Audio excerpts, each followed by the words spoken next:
Ladies and gentlemen, welcome to Wrestling Art with Chris Things. Ray! Do the hammerlock! I do the hammerlock!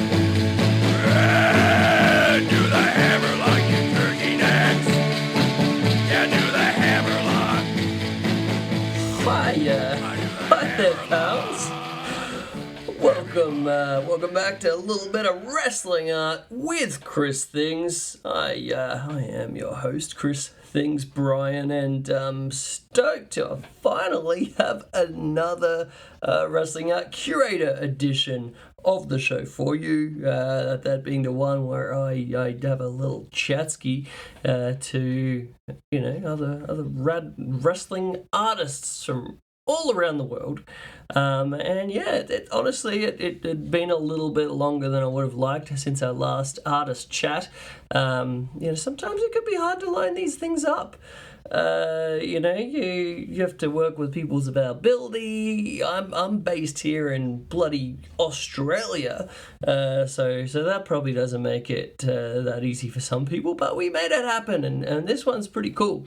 Last time, a previous occasion, I can't remember when I said what, but I think there's a point where I was talking up Jonathan McBurnie's upcoming art show that was in Brisbane, and I was very excited about that.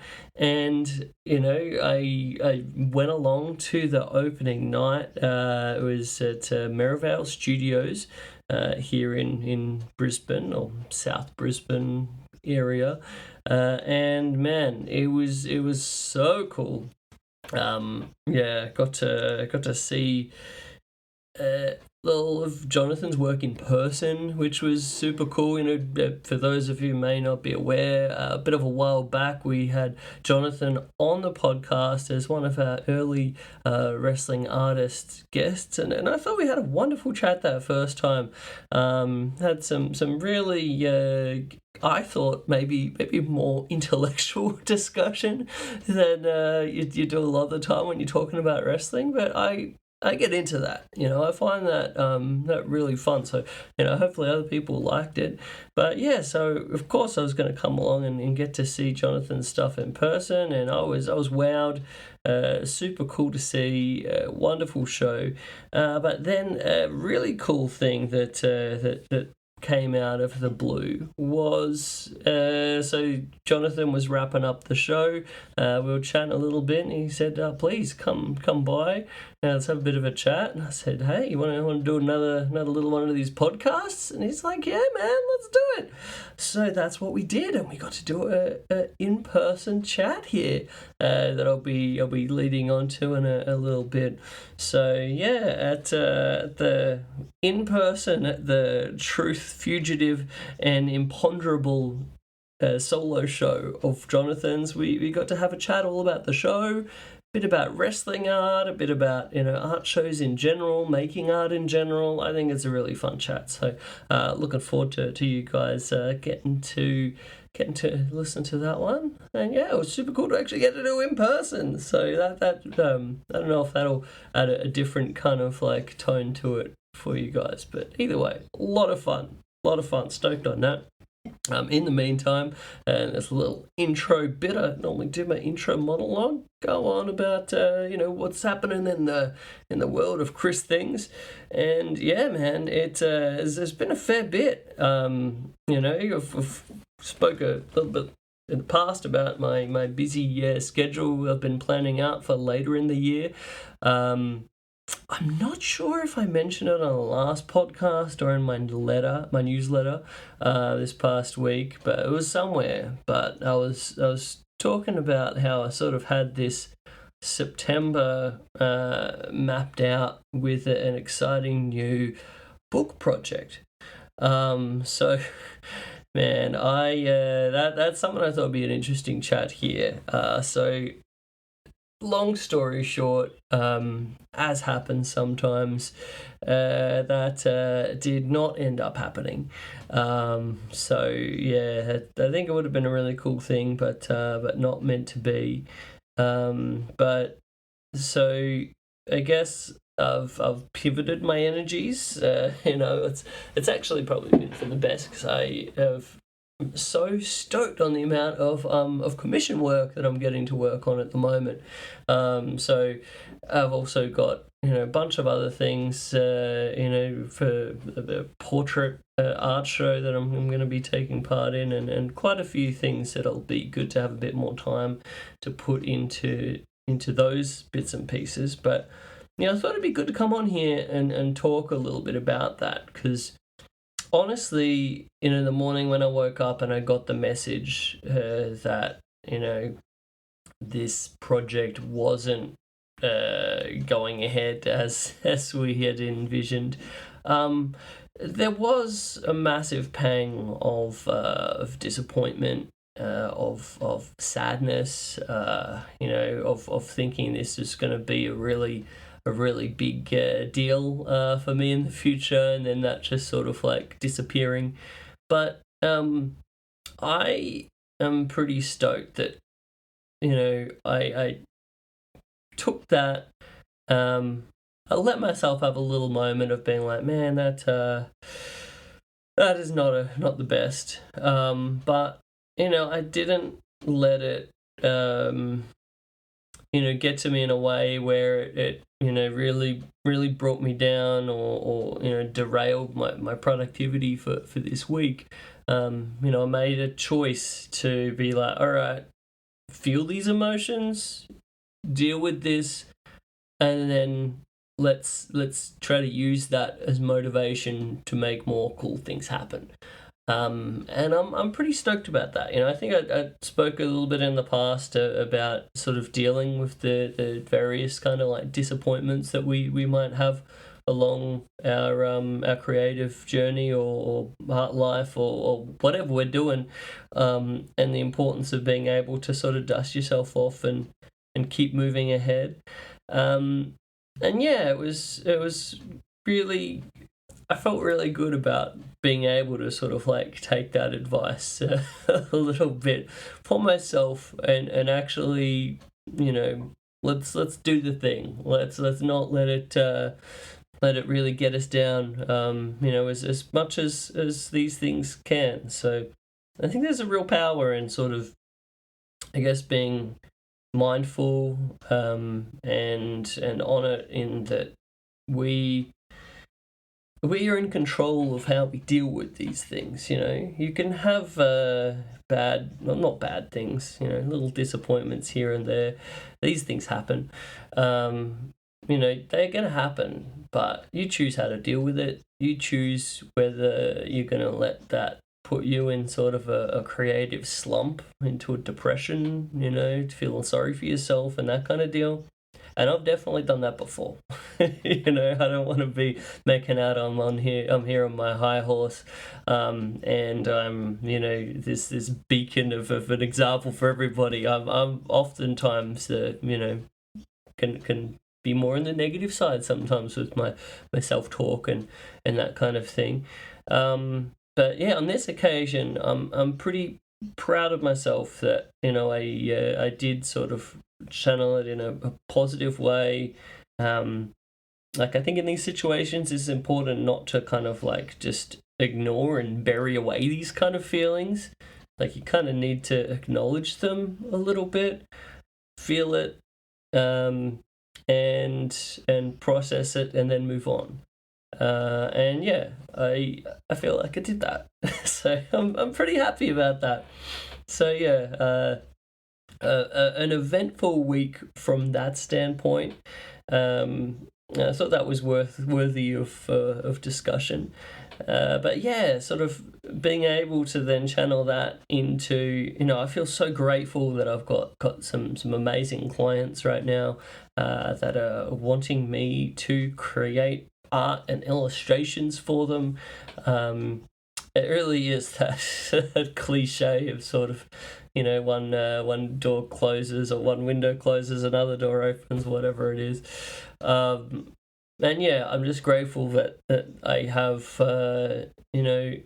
some people that do want me to make stuff. And I never forget that is like, that's such a cool thing. This is still a bit of me where I'm like, what? People want to pay for my nonsense? But yeah, no, I'm very grateful and just jumping back into that and getting through some of that work and actually putting pen to paper and creating and all of that. That's where the fun happens. There's going to be so much work that we put into in terms of trying to line up work and get work and all of the financial discussions and all that kind of stuff. But at the end of the day, you get to the making, that's the best part. So, yeah, I'm feeling pretty good right now. It's a bloody roller coaster, this this art life. But yeah, all I can do is do my best. And that's what I'm focusing on right now. So I'm in a pretty good spot. So I hope all of you guys, if there's some sort of bit of this where you can use that to try to sometimes choose how you react and how you respond to things, that can be a powerful thing. Just being mindful of that and keeping it in mind that you are at the end of the day in control of this stuff. So yeah. That's my words of wisdom. But yeah, I appreciate all of you. The reason I talk about this stuff is I want you to be part of this journey. I wouldn't be here if it wasn't for people like you guys listening to this and supporting. So I want to make you part of it. And there might be less glamorous parts of this that maybe shouldn't talk about, I don't know, but I think it's good that I do. Anyway, that's about it for that, and I am so stoked to get onto our artist chat here. Let's chop it up with Jonathan McBurnie in person at his show. Very excited. All right, over to you guys in the actual studio.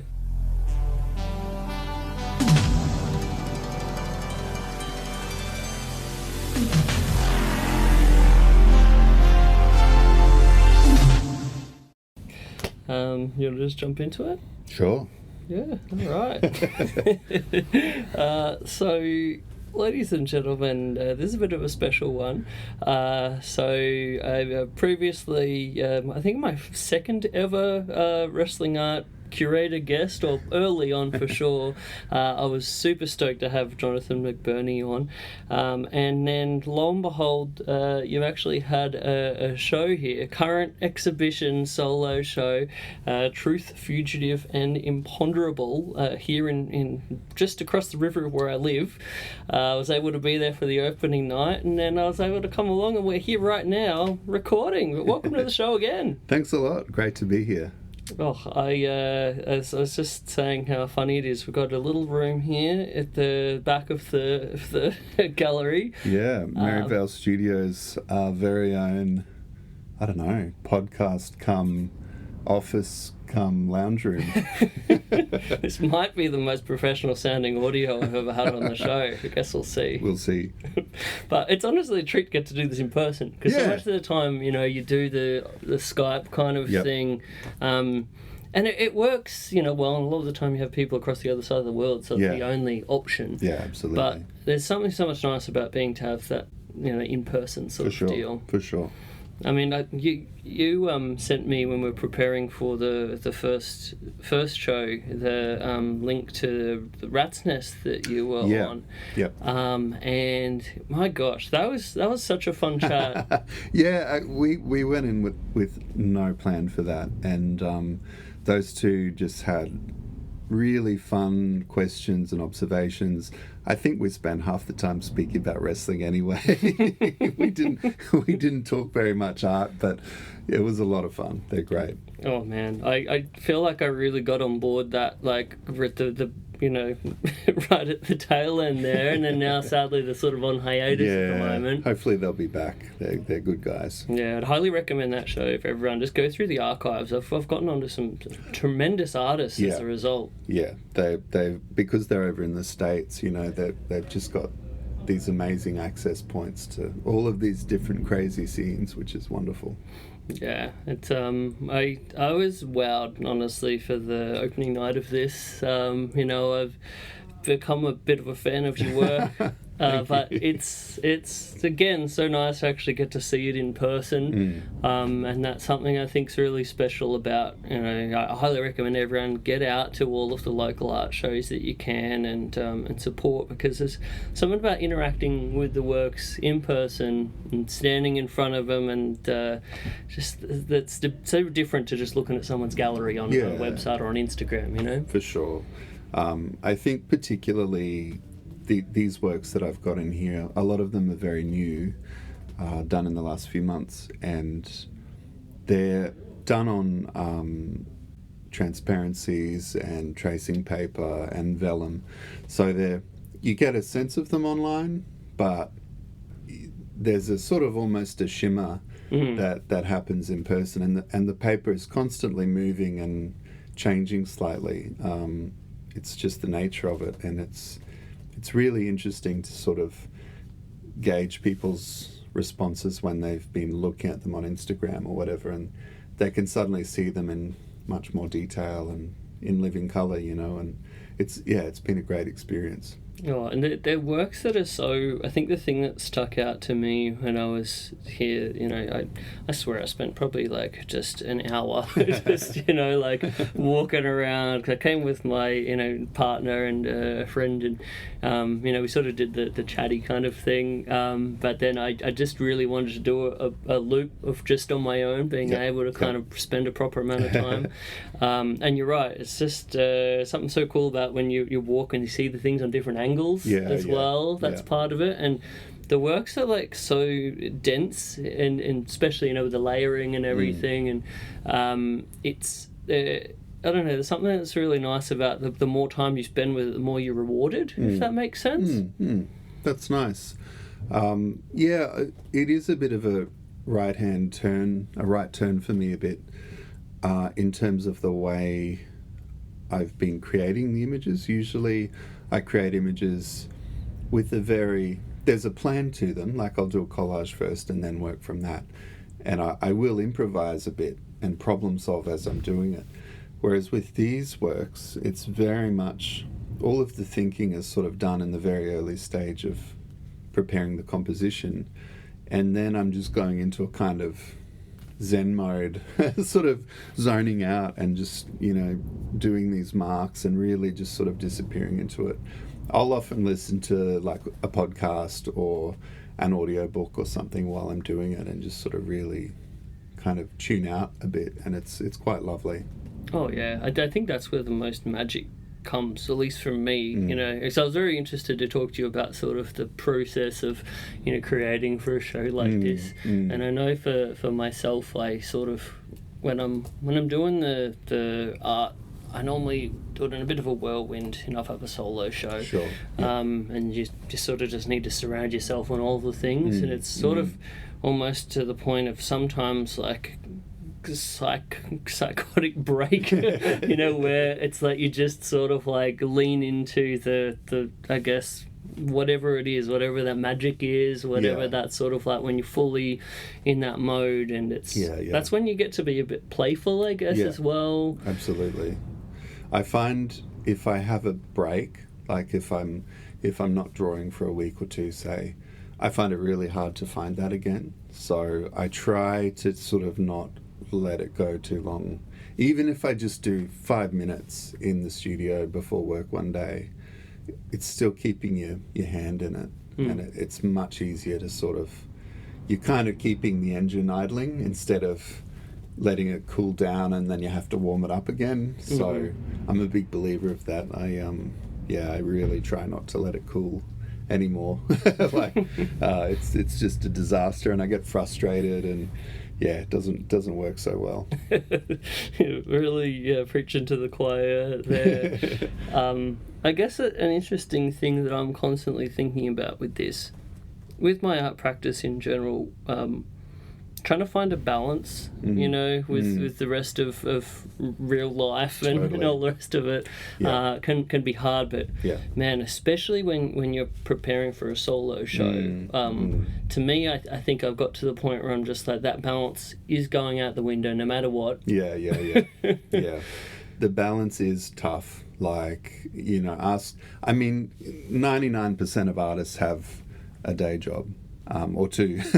So, yeah, ask just about any artist and they'll tell you how hard it can be to just not only balance work, but just find time for those little normal things that everyone seems to get to enjoy in life.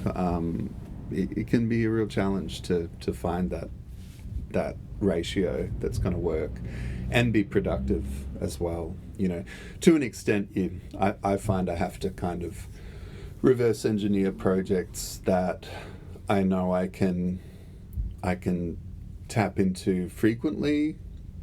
I might get to put a few hours into it one day, but other days I need to be okay with only being able to put an hour in or half an hour in. And yeah, trying to reverse engineer it so that you can do that, that can be challenging. Drawing is really great for that. That's the main reason I've largely moved. I still paint on occasion, but I've largely moved away from painting because there's a bit of a setup and a kind of cleanup involved every time. You can't just sort of drop your brushes without them going hard or, you know, crusting over or some, you know. I feel so guilty for the amount of brushes that I've ruined. Oh, that exact thing. exactly. And they're like, oh God, another brush is dead, you know. So drawing has that advantage, which I do like. You can just sort of, oh, it's time to go, drop your pen, boom, you're done. Yep. You know, which is lovely. Oh, for sure. I think that is always something for me. I struggle with feelings of guilt, I think, Okay. you know, a lot when I'm either, like, it comes from both sides. So I either feel guilty because I'm not putting enough into my art, Yep. especially when I have a show coming up. Sure. And I'm like, I should be just thinking about this 24/7. I should be doing everything. And then there's other times I go off the deep end, and then I feel guilty for being a bad boyfriend, Right, you know, a right, bad right. friend, a bad all the Right. other elements of my life. Yeah. So I'm like, this idea of balance is just so crazy to me. Yeah. I think it's a bit of a pitfall in the kind of stage we're at with, like, the world and capitalism and the way it works, is that a lot of people do feel that they need to monetize the thing they love, which can be really dangerous. It can be great, but it doesn't work for everyone. And I think it's part of that kind of going, oh, I should be doing this, or I should be doing that. And then, yeah, a lot of people have guilt when they do make work because they feel like it's somehow not, you know, it's not making a difference in the world, or it's not helping the starving children of, you know, wherever.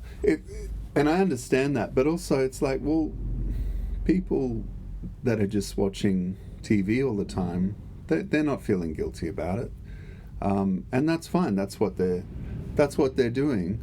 So why should you feel guilty about, you know, you're being productive, you're doing something that activates your brain, and you know, you're putting something out into the world, and that's a wonderful thing. So yeah, it can be a hard one. Yeah, I was just listening to an interview with Tim Minchin, I think, where he was talking about the importance of you know, there's so much stuff that we can expose ourselves to in the whole world of all of these awful things that are going on, and if you are constantly, you know, having that exposure to it, there's a certain point where you can't actually make a change. Oh, absolutely. You know, and all it's going to do is going to, you know, really bring down your emotional state. Yeah. So I think, yeah, sometimes I try to be a bit more understanding with myself of, like, all right, we do need downtime, we do Absolutely. Yeah. And, you know, it's also, you want to be the best person you can be for your immediate community as well, and the people you know and the people you love, and, you know, you want to be a reliable half with it, functional human for them if you can. And Try to be. and I honestly think that this is part of that, like it's kind of, for some people it is self-care, and for some people it is the way they have a voice, and for some people it is the way that they kind of process the world, and these are all completely valid things. I mean, I guess a lot of those points are, if you're right up for the show here, that's what really sort of like hit home for me. The idea that we, there are so many things going on, and I guess it's our voice or our reactions to that, and for good, bad, or indifferent. I was speaking to Pat Hoffey, who's an amazing artist who I urge everyone to check out. She popped in yesterday and she was just sort of unpacking the show a bit, and we were talking a bit about that, and it's this, I think she shares this with me, in that we both feel that art does have a place in this discussion. How valid it is, how kind of effective it is today, maybe we can't say. That's not for us to say, but there is a feeling that this stuff is important, and people having a voice is really important, whether that's political or whether that's through social media or whether that's through whatever outlet they have. Who knows? There's any variety of ways we can have a voice, but it is important that we feel heard and seen, I think. But it was a great chat. She's going to write something, I think, so I'm looking forward to seeing her response to the show. Ooh, I would love to read that. I'm not sure where it'll be yet. Possibly Lemonade Letters to Art, but I'm just not sure. So we'll soon see. Yeah, cool. I'd love to know. I mean, so I guess you've got a breakdown of both, like, responding to these things in sort of a critical manner, or sort of a bit of politically, whatever you feel in that voice that you're saying. But there's also, I mean, I don't know if you feel this, but for me, a lot of the making art, I look at it in a very selfish way of, like, the creating for me can be therapeutic in and of itself. Sure. Yeah, absolutely. I mean, 20 years ago I had leukemia, and I did a lot of drawing that year. I probably filled, 20, 30 journals or something. Wow. Just full of drawings and comics, and and it absolutely was a release. It was sort of just something I could focus on outside of myself. And I read a hell of a lot of books that year. I listened to a hell of a lot of music and drew, and those three things really kind of got me through it. I think I had a better run than a lot of people, but it's sometimes you need those sorts of distractions and things to focus on. It's selfish in that you're enjoying it, I suppose, and that it has a functional aspect for you, but it's no more selfish than anything else that we do. Just because you're not necessarily being paid doesn't mean it doesn't have value. I'd argue maybe the opposite.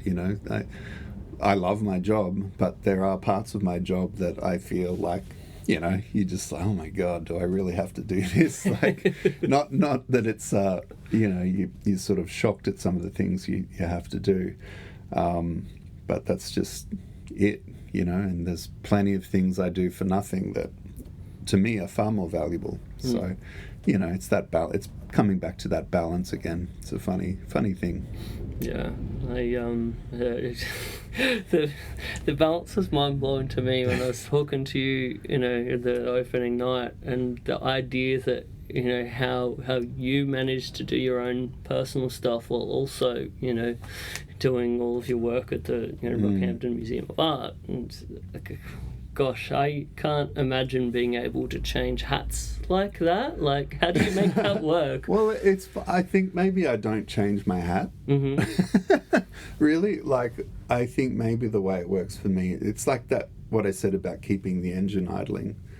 That's what I'm doing when I'm at work. And I'm seeing all of this amazing work happening by amazing creative people. And for me, that it's just the engine's just going, you know, idling away.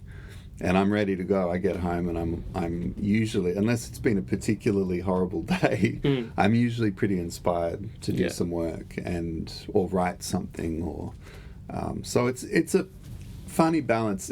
It's more difficult to negotiate yourself socially, I find, because a lot of the presentation work of a gallery, you know, like an opening or a talk or whatever, you are putting yourself forward in a capacity that's a bit different than as an artist. Socially, there's a social aspect to it, and so you need to be kind of, I call it kind of on, you know, you need to be on a lot more, and that can be a little bit draining because you want to be, you know, you need to be able to give anyone that wants a piece of you, and make them feel like you know, really listen, really engage with them. You don't want to make them feel like, you don't want them to walk off and go, oh God, he was so phony. He was such a, you know, he was so full of it and he wasn't even listening, you know, so that can take a lot of energy because you want to bring a sort of, I don't know, at least I want to bring a level of sincerity to that and, you know, really do my best to actually engage with the audience and with the public. And when you're doing that, there is a slightly isolating aspect to that. When you're the leader of a small organization or a community, not that I feel like I'm a leader of a community, but, you know, there's a sort of a funny series of expectations around that. And so you do want to try and honor those as best you can. And that's where it takes a little bit of social energy. I think I'm a natural introvert, but I've trained myself very well to kind of deal in the extrovert's world. But I'll get to a point and I'm like, my social battery is done. And I'm like, I need to go into a cave and just draw for a week and like watch movies and listen to stuff and, you know, like just sort of recharge that thing. I think naturally I do enjoy isolation, at least periodically. So it's a funny thing. That is the challenge between, it's less the administrative tasks and the kind of creative curatorial tasks and things like that. Because I actually really love managing people and enjoy dealing with people for the most part. But the social thing can be a challenge. Yeah. I mean, I guess part of that would have been, you know, that like opening night, for example, or I guess what you've been used to these last couple of days of the exhibition. Well, that was actually fine because I could just be me. Right. I wasn't here as the director of a gallery.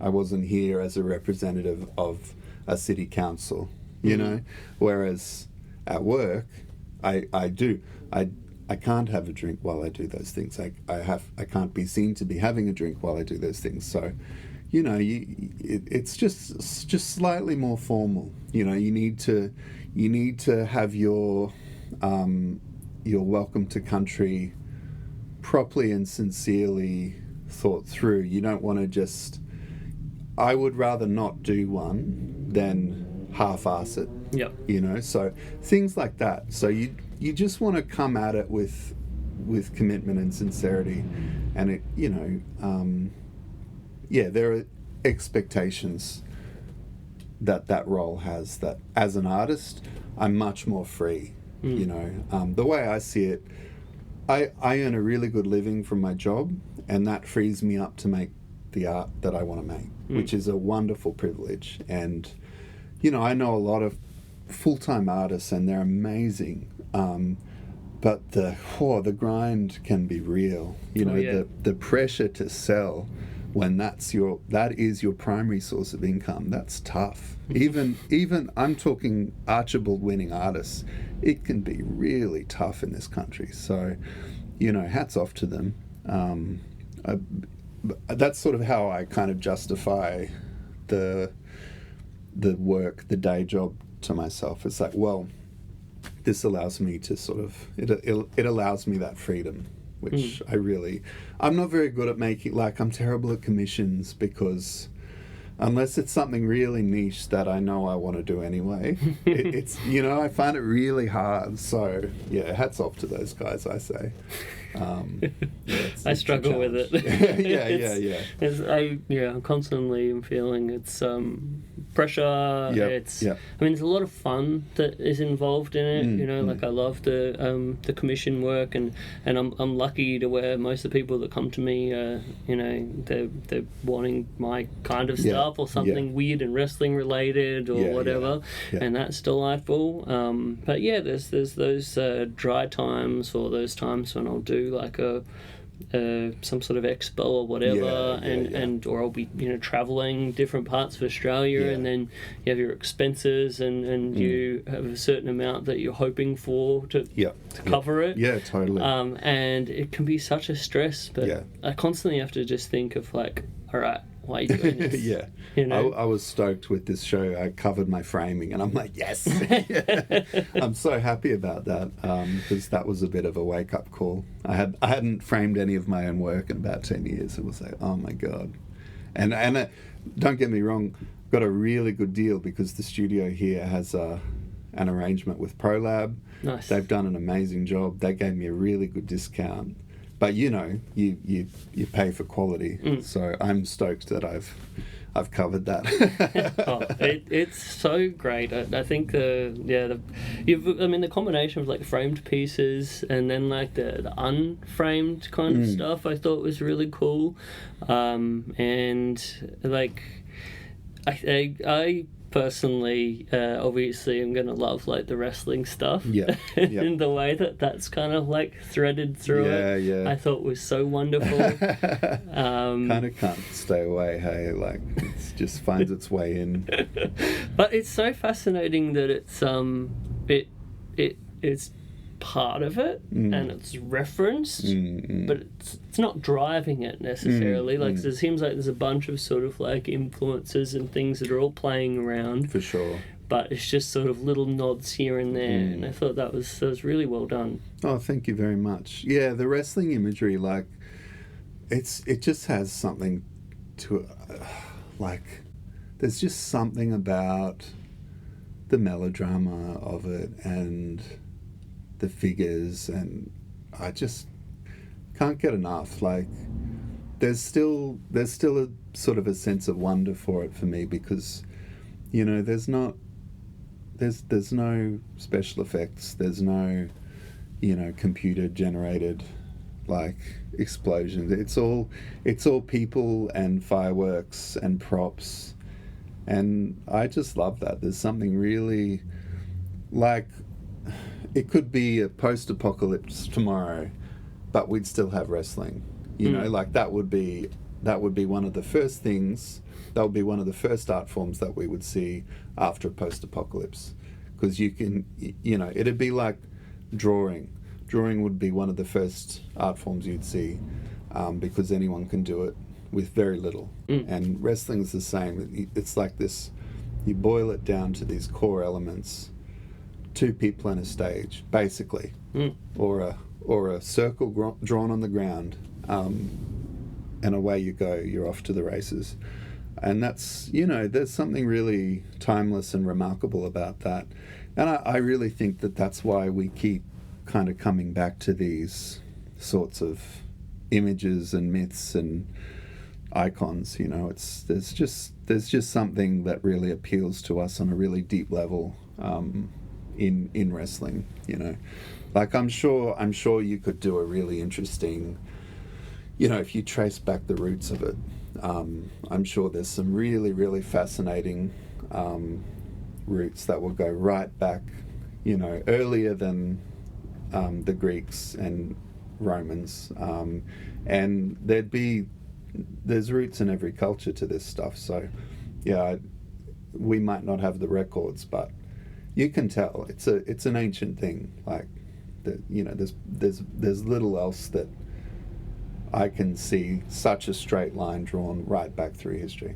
Oh, for sure. And like, you mentioned the Romans, and like, to me, I even like, obviously the gladiator battles and things like that. I'm like, there has to be a point where there's like the performative element of that. Oh, it's totally. like, almost like when you hear with hockey fights where guys are like a bit cooperating because they know people kind of want to see it. Yeah. Totally. There had to be like sort of a bit of all right, we're working together for this performance. Well, and the Romans particularly, they were kind of great masters of, they would take beloved cultural aspects of all of these different cultures and kind of absorb it and reconfigure it for the masses. They did that with so many things, and the gladiator fights, they would have absolutely been smaller kind of versions in various territories and various places that they went in, colonized, took over, and adapted, and went, oh, this could be a big thing. Let's go and they totally did that. I'm sure of it. I wonder if there's some research about that, because they must have surely done that with things like the gladiator contests and so forth. They certainly did it with religious holidays and with even the naming of days and festivals and all of that stuff. They were masters of kind of co-opting and convincing different cultures, either by force or through other means, to kind of join up and get with the party, get with the program. It's quite a fascinating kind of, and I suppose we still do it to an extent. These things happen constantly in contemporary culture. Things are absorbed and co-opted and colonized and taken over, and it's sort constant of appropriation. Constant. So, yeah, wrestling. I'm certain that it would, surely it would go back to two guys settling a hash, and probably a couple more guys maybe putting bets on who's going to win or something like that.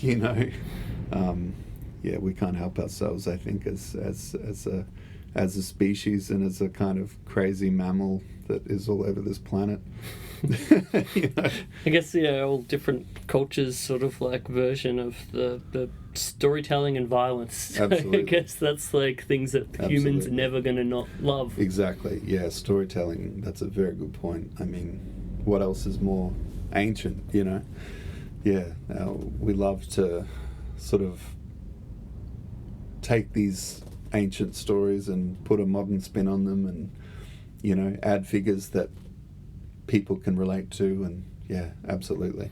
Yeah, and I think there's something really interesting about sort of all different cultures' versions of takes on that. And one of my favourite things about wrestling these days is just the amount of variety that we have available at our fingertips. I was just talking to Nathan about Argentinian wrestling and Titanus and El Ring and that kind of amazing schlocky, campy B grade wonderfulness to like Mexican wrestling to Japanese wrestling to like history of Indian wrestling and French catch wrestling is one of my favourite things these days too. Also, so it's through fabulous variety and for the stuff that's threaded through the show here, so much variety as well. First thing I walked in on the front door that I told you I absolutely loved the chic and all of the wonderfulness of the bloody wrestling of the Detroit and Cobo Hall and I guess Japanese wrestling too. And then we've got the Destroyer, one of my favourite pieces as well. Just an iconic, look of the mass wrestling thing. Vader, gosh. The Destroyer piece has one of my favourite titles. It's called Punch Worn Nose, which I can't remember where I read that phrase, but I thought, Punch Worn Nose, that's a great phrase. Last trip to Japan, I went to Japan just before COVID, and I was very, very sad to not. I was going to go to a New Japan match in Tokyo, and I was so excited, but this typhoon came through that night. So, oh gosh. Yeah, couldn't leave the district and couldn't leave the house, and yeah, that was a bit sad because then I was back to Australia after that. But yeah, they've been doing some amazing stuff. Oh yeah,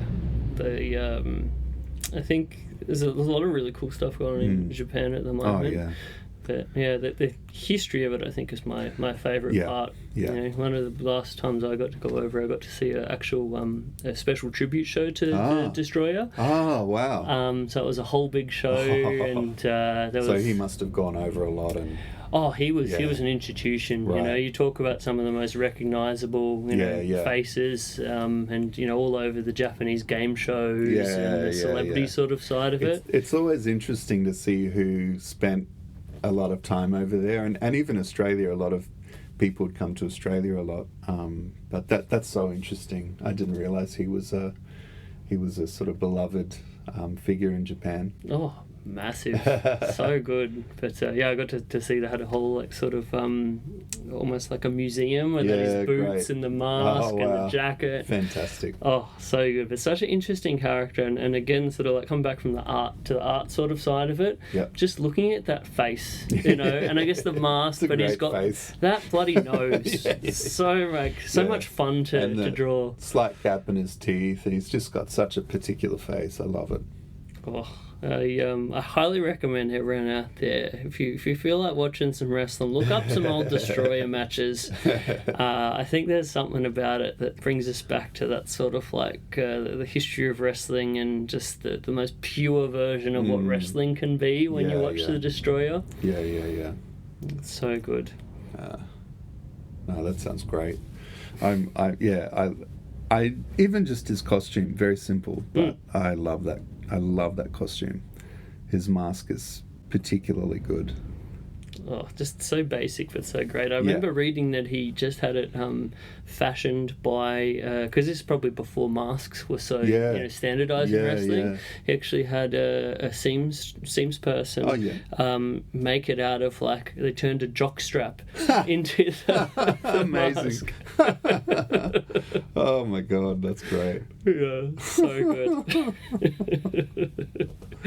Oh gosh, but there's been such a treat. I really enjoyed getting to chat to you about the show. I feel like for coming. It's honestly a privilege of getting to have podcast. At the end of the day, I really like the idea that people actually listen to it. It's kind of almost superfluous. I appreciate that you do, everyone listening out there, but from again getting back to that selfish kind of thing, it just brings me a lot of joy that we get to have an excuse to have this kind of a chat. Totally. No, it's my pleasure. Thanks for coming in. Oh no, thank you very much. I would encourage everyone to come and see the show, but it'll be long gone by then. But sadly, taking it down very soon, unfortunately. Are there other things you can plug that people can come and support and enjoy your art?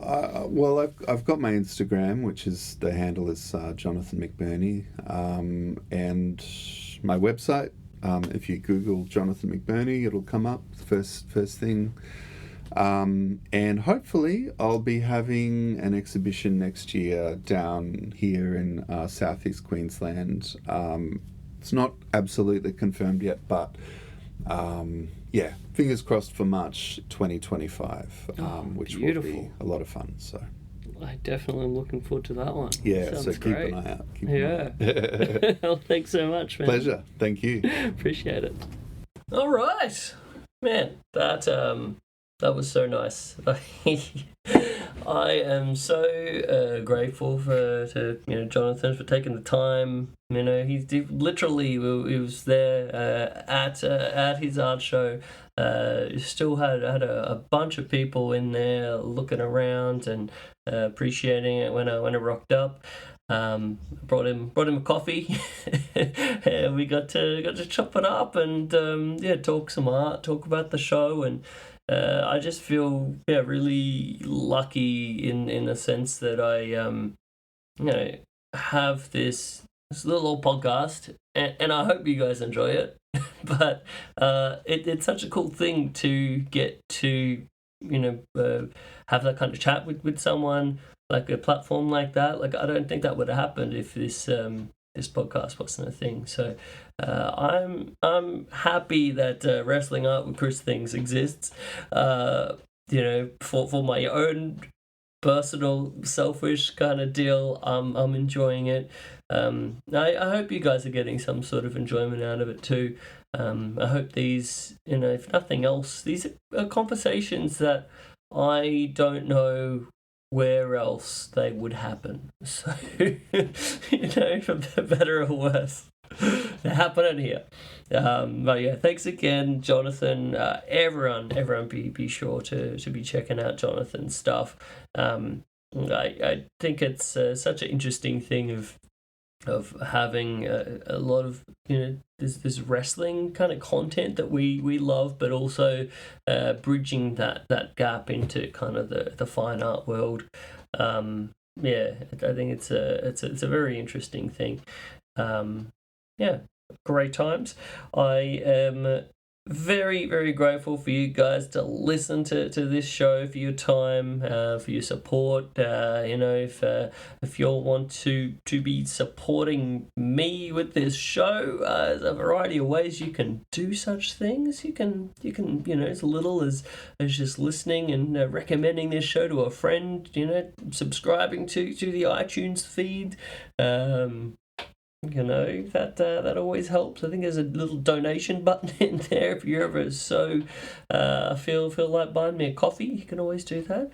But outside of that, christhings.com.au is the place to be. That's my website. That's where I got all my stuff, my art, original paintings. Got a lot of art prints, t-shirts, mugs. There's still some mugs on there. If anyone ever wants a mug, you can go on.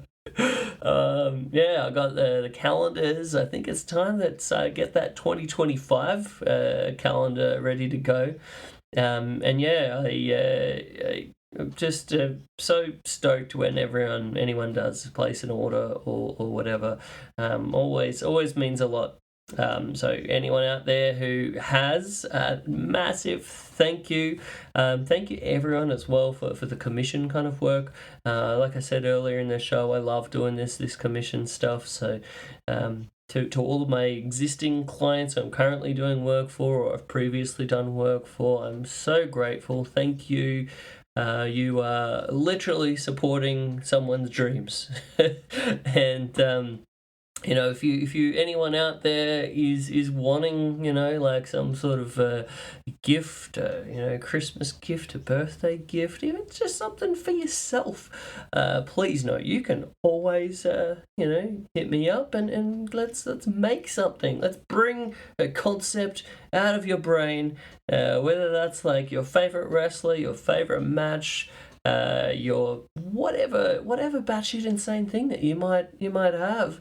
We can bring that into reality. So I really enjoy this stuff. I think in general they're trying to make it as affordable as possible. If you guys do feel like a Chris Things art commission is something you would like, please hit me up. I would love to do that.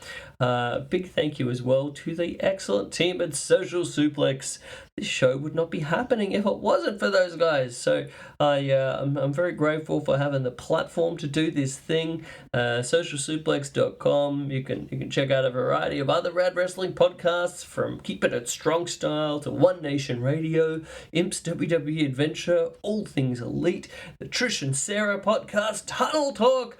Oh my gosh, look at that. I feel like there might be some I'm forgetting, but I've done a pretty good job of committing that shit to memory. So a little pat on my back there.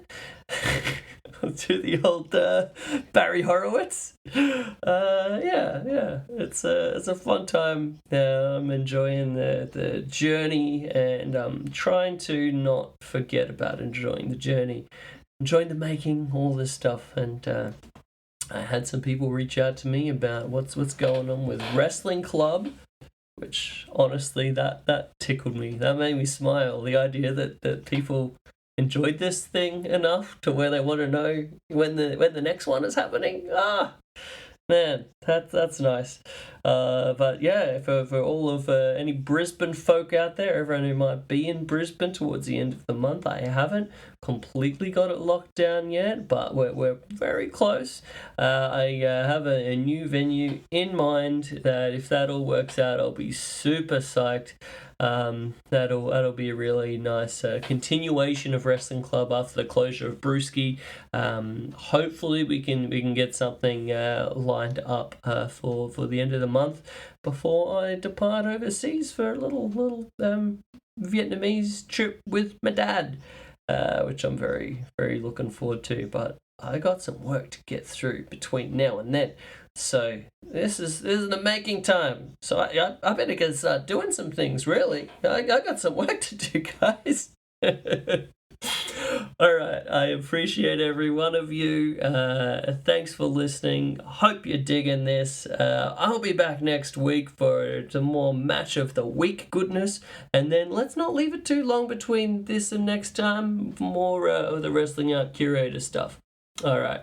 Thank you, everybody. I will see you next time. Bye. Do the hammerlock.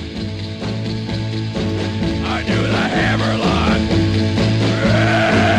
Do the hammerlock, you turkey necks.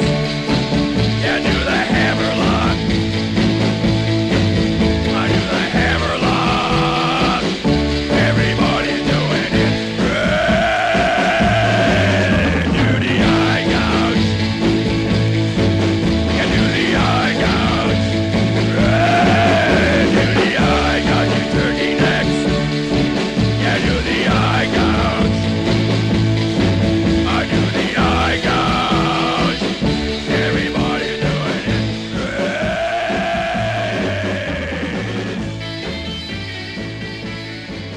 Okay, you turkey nuts. Gather around. That was lovely.